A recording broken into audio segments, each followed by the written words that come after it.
Welcome to the Tech Egg. Don't get scrambled. Enjoy the video.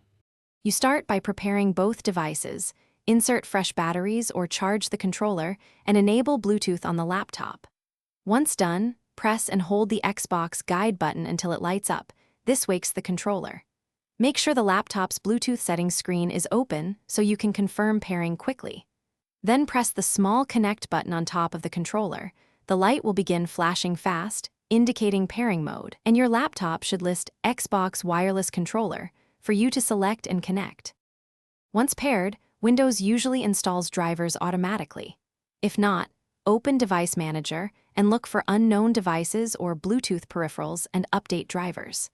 If Bluetooth is unreliable, connect via USB-C or USB-A cable to force a wired driver install and immediate functionality.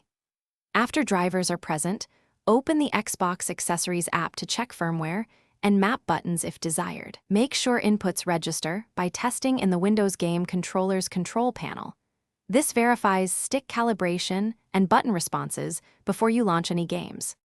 To finish, set the controller as the primary input inside Steam Big Picture or the specific game settings, and enable Xbox configuration support if using Steam.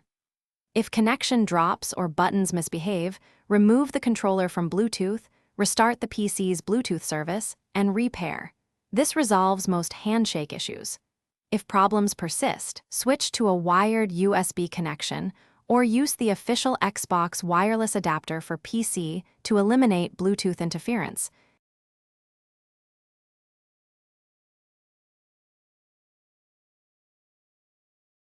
Thanks for watching. Consider subscribing if I helped unscramble your problems.